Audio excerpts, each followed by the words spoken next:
안녕하세요, 김생활입니다. 해밀턴에서 비교적 조용하게 신제품이 나왔습니다. 미디어나 유튜브, SNS 같은 데서 주목할 만한 특별한 눈요깃거리가 있는 시계는 아닙니다. 그래서 조용하게 출시를 한 것 같은데요. 하지만은 개인적으로 제 취향으로 봤을 때는 올해 최고의 해밀턴 시계이자 최고의 콜라보가 아닌가라는 생각이 듭니다. 기존 카키필드의 디자인을 한 단계 높은 경주로 이끌었다는 생각이 들거든요.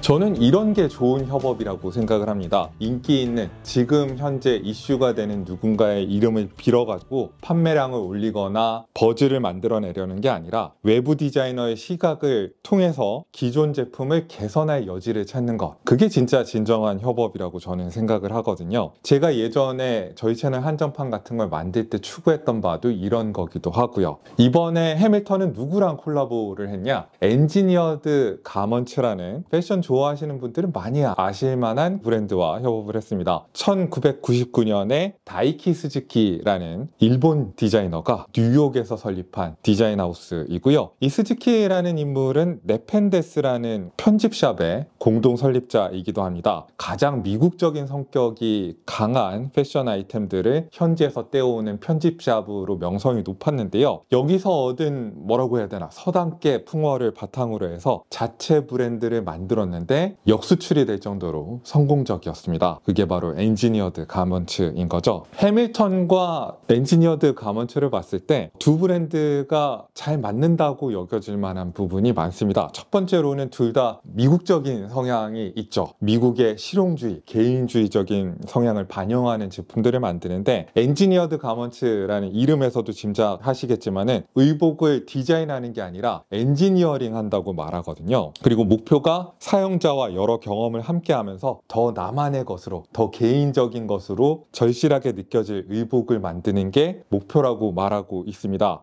해밀턴의 시계도 마찬가지죠. 미학적인 완벽함 같은 추상적인 가치를 줬기보다는 사용자의 일상과 밀착할 수 있는 실용적인 시계, 개인적인 시계를 목표로 하고 있잖아요. 그리고 이제 미국적인 거 표방하고 있긴 한데, 순수하게 미국적이라기보다는, 아니, 미국이란 나라 자체가 순수하다는 말을 쓸 수 있는 그런 나라인가 싶긴 한데, 좀 다국적적이고 혼종적인 정체성을 가진 브랜드라는 점에서도 좀 둘이 통하는 면이 있습니다. 엔지니어드 가먼츠는 고전적인 미국의 캐주얼을 일본 디자이너의 눈으로 재해석하는 브랜드죠. 그리고 해밀턴은 미국의 정신과 스위스의 정확성을 결합한 회사라는 모토를 가지고 있잖아요. 철도 시계로부터 시작해가지고 항공시계, 필드시계를 거쳐서 할리우드 시계로까지 이어지는 미국적 헤리티지를 스위스의 워치메이킹을 한번 거쳐가지고 계승하고 있습니다. 이런 다국적적이고 혼종적인 정체성 때문에 두 회사가 친연성을 느끼지 않았나, 그래서 이번에 시계 한번 같이 만들어 보면 좋지 않겠나 라는 생각을 했던 것 같은데, 결과물은 제 눈에는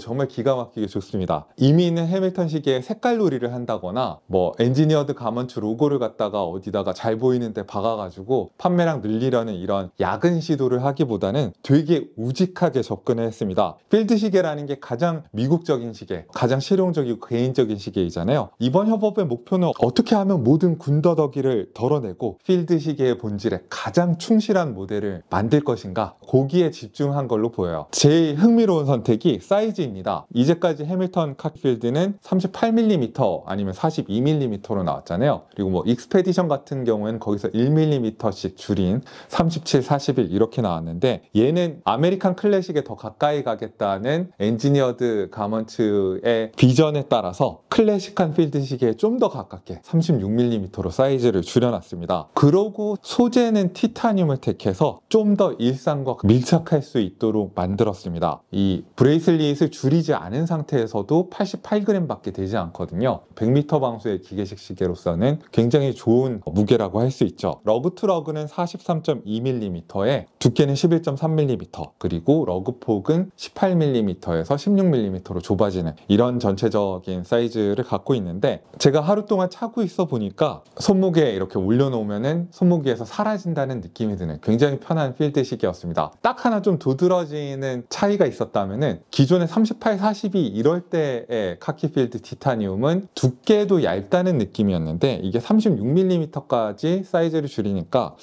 상대적으로 좀 통통해 보이는 느낌이 있습니다. 그리고 재밌는 게 다이얼입니다. 카키필드 메커니컬에서 많이 보던 단순한 느낌을 좀 더 정제해서 카키필드 티타늄에 넣은 것 같거든요. 기존의 카키필드 티타늄이랑 달라진 게 아워트랙을 구별짓던 섹터가 사라졌고요. 13시부터 24시까지 밀리터리 타임을 표현하던 그런 숫자들도 사라졌습니다. 현대의 시계를 활용하는 사람들이 필요로 하지 않는 요소들을 다 날려버린 것을 확인할 수 있고요. 그리고 시분 초침도 다이얼과 같은 검은색으로 만들어서 야광 도료가 발려있는 부분 말고는 보이지 않도록, 그러니까 진짜 흑과 백의 가장 미니멀한 대비만 남도록 만들어놨습니다. 와, 이렇게까지 시크하고 미니멀한 필드 시계가 가능한가? 근데 더 읽기 좋고 멋있어졌어 라는 느낌이 드는 시계가 나온 것 같거든요. 가격은 기존의 카키필드 티타늄에 비해서 1도 올리지 않았습니다. 오히려 42mm 카키필드 티타늄에 비해서는 좀 더 저렴한 콜라보라고 더 올려받지 않는 것도 저는 굉장히 해밀턴답고 정직한 것 같아서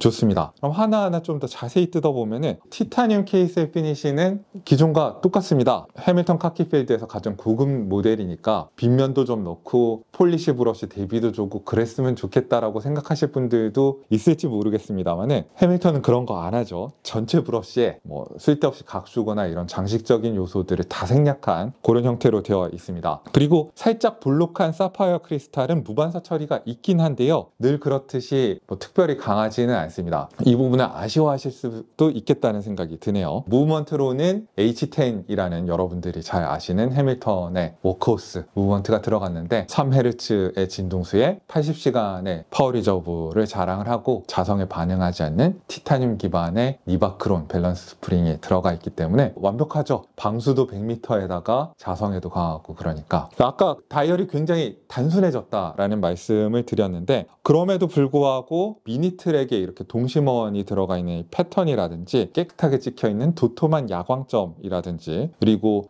프린트의 해상도에서 확인되는 역시 다이얼 잘 만드는 대기업의 시계구나, 해밀턴의 저력을 볼 수 있는 다이얼입니다. 어떻게 보면은 혼종적인 정체성이 나쁘지만은 않겠다라는 생각이 드는 게, 해밀턴이 스위스로 안 가고 계속 미국 회사로 남았으면 품질이 이렇게 좋지는 않았을 것 같다는 생각이 저는 개인적으로 들어요.